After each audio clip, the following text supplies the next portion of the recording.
नमस्कार, स्वागत है आपका न्यूज 80 पर। मैं हूं आपके साथ राहुल राणा। 2024 लोकसभा चुनाव को लेकर तमाम राजनीतिक दल अपनी तैयारी में जुटे हैं। खासकर सभी राजनीतिक दल इंटरनल सर्वे कराकर लोकसभा चुनाव में अपनी हैसियत को आंकना चाहते हैं।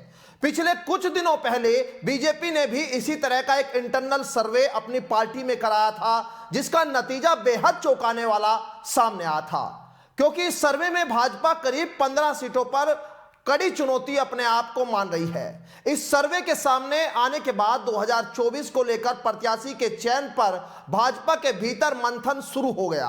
लेकिन यह इंटरनल सर्वे उस दौरान हुआ था जब इंडिया गठबंधन प्रभावी नहीं था। लेकिन आज हम आपको बताएंगे कि आखिर यूपी में क्यों 10 से 15 सीटों पर सिमट सकती है भारतीय जनता पार्टी।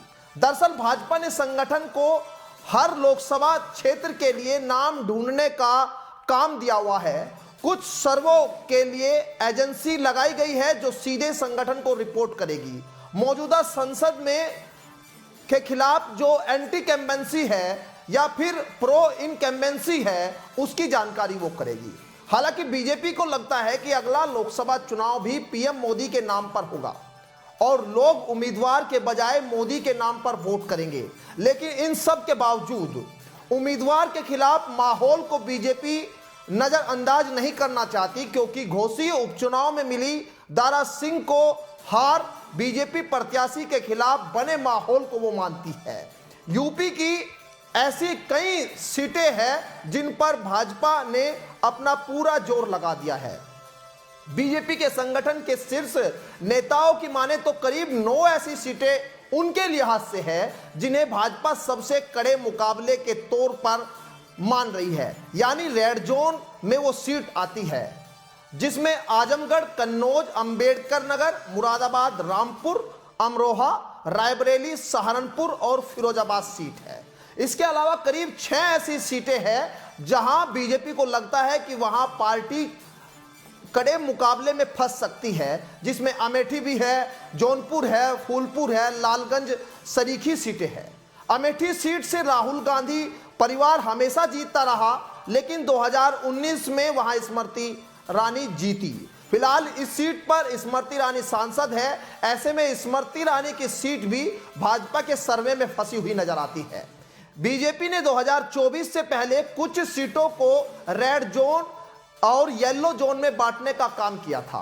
बहरहाल बीजेपी ने सीटों को ग्रीन जोन, येलो जोन और रेड जोन में बांट दिया है, और जो सीटें रेड जोन में हैं, जहां बीजेपी के चुनाव जीतना कभी आसान नहीं रहा, या कई ऐसी सीटें हैं जहां बीजेपी कभी चुनाव जीती ही नहीं, जबकि 6 सीट येलो जोन में है जहां पर बीजेपी को संघर्ष करना पड़ सकता है। ये उनके इंटरनल सर्वे की रिपोर्ट हम आपको बता रहे हैं। दरअसल उत्तर प्रदेश में बीजेपी 2019 के मुकाबले बेहतर प्रदर्शन करना का जो सपना है वो देख रही है। हालांकि बीजेपी के सामने किसानों का मुद्दा, बेरोजगारी, महंगाई जैसे मुद्दे भारी पड़ने वाले हैं। लेकिन जिस दौरान ये सर्वे करा गया था उस दौरान इंडिया गठबंधन प्रभावी नहीं था। फिलहाल की स्थिति में देखा जाए तो इंडिया गठबंधन भी बीजेपी के लिए एक बड़ी मुसीबत बनता जा रहा है। चाहे महिला पहलवानों को लेकर बीजेपी के अंदर ही फैले असंतोष की खबर हो, या लखीमपुर खीरी में किसानों के नरसंहार का मामला क्यों न हो, या फिर संसद में रमेश बिधूड़ी जैसे बयानों पर बीजेपी की चुप्पी का सवाल ही क्यों ना रहा हो। लेकिन बीजेपी इन सब के बीच ये संतोष जता रही है कि इंडिया गठबंधन 24 के चुनाव से पहले सीटों के बंटवारे को लेकर बिखर जाएगा और यूपी में मायावती उनको अंदर खाने सपोर्ट कर देगी। लेकिन पिछले दिनों के अखिलेश यादव और जयंत चौधरी के बयानों को गौर से सुना जाए तो दोनों ही दल बीजेपी को हराने के लिए एक दूसरे के साथ किसी भी तरह के समझौते को करने का दावा करते नजर आते हैं। ऐसे में अगर विपक्षी गठबंधन 2024 तक मजबूती के साथ चुनावी मैदान में यहां डटा रहा और उनके साथ मायावती भी आ जाती है, तो इस बात से बिल्कुल इनकार नहीं किया जा सकता कि बीजेपी को 10-15 सीटों पर ही यूपी में संतोष करना पड़ सकता है। और अगर ऐसा हुआ तो 2024 में बीजेपी सत्ता से बाहर हो जाएगी, क्योंकि यूपी जो जीतता है वही लोकसभा तक जाता है, क्योंकि सबसे बड़ा सूबा 80 सीटें यूपी में आती है। इस रिपोर्ट पर आप क्या सोचते हैं जरूर कमेंट बॉक्स में बताइए। फिलहाल मुझे दीजिए इजाजत, नमस्कार।